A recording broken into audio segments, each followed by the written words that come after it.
Onda Cero Madrid Norte. François Congosto.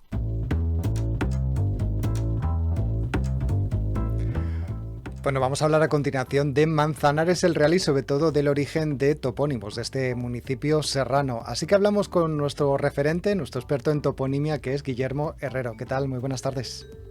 Hola, buenas tardes, François. Bienvenido.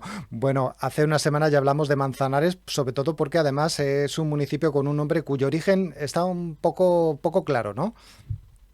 Hay varias teorías, como siempre, François. Está claro que antiguamente se llamaba Río Guadarrama. Ese era el nombre que tenía el río Manzanares y se cree que pues de ahí pudo coger el nombre el municipio de Manzanares. Mira, por decirte la primera teoría, así que recuerdo, es que hay una leyenda que dice que la denominación de Manzanares del río fue tomado por los apellidos de dos personas de etnia gitana que fueron los que profetizaron su nacimiento, y eran Marcia y Henares, y de ahí habría nacido Manzanares. Bueno, pues sí, desde luego es una leyenda, una historia bastante curiosa, ¿no? La del origen de este nombre, pero imagino que habrá más, ¿no? Sí, ese es un origen un poco, quizá demasiado poético, ¿no?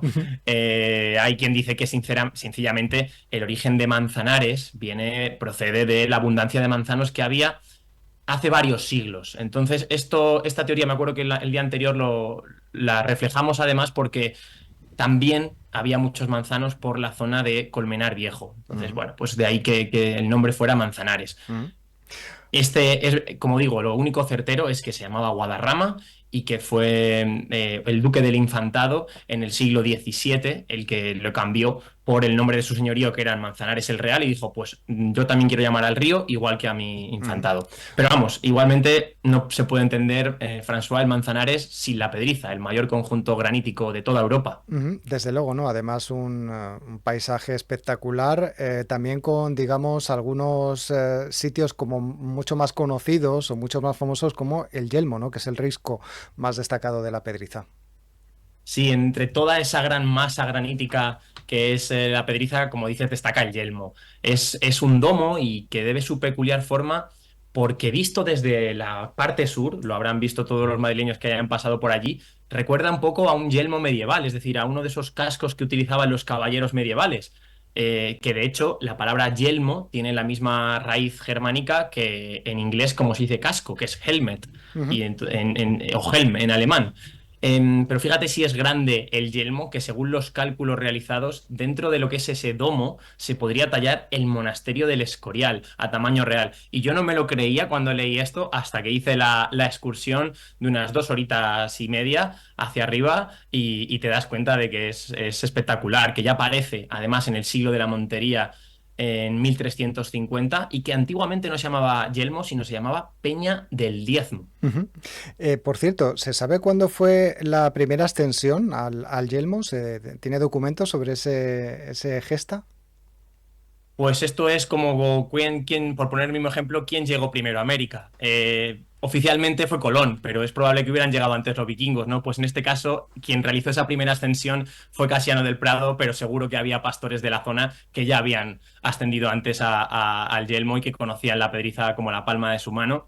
De todas maneras, luego también Constancio Bernaldo de Quirós, más adelante, a principios del siglo XX, pues cuenta que la forma de encaramarse al Yelmo desde el Manzanares el Real es de 3 horas, que pasas por distintos lugares como el Collado de la Cueva, el Risco del Ofertorio, la Lagunilla del Yelmo.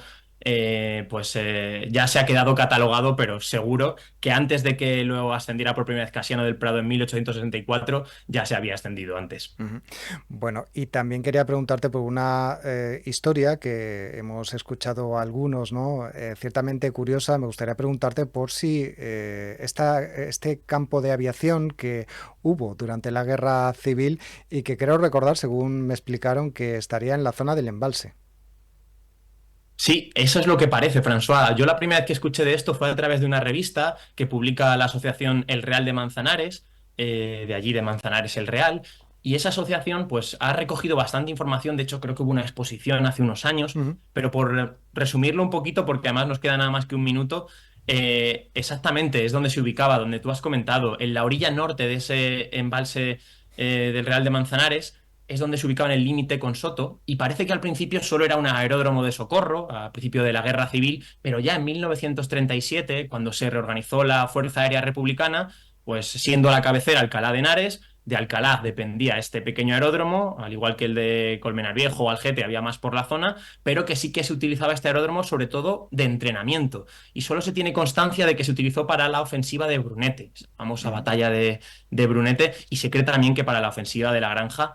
Y bueno, además, otra curiosidad de este aeródromo es que el castillo se utilizaba como residencia para los pilotos que allí trabajaban. Los mecánicos y demás personal se alejaban en casas del pueblo, pero en el castillo de Manzanares se alojaban los pilotos de ese aeródromo.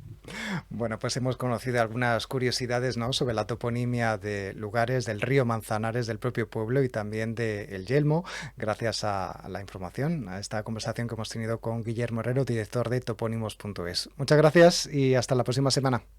Gracias, François. Hasta Hasta la luego. vista.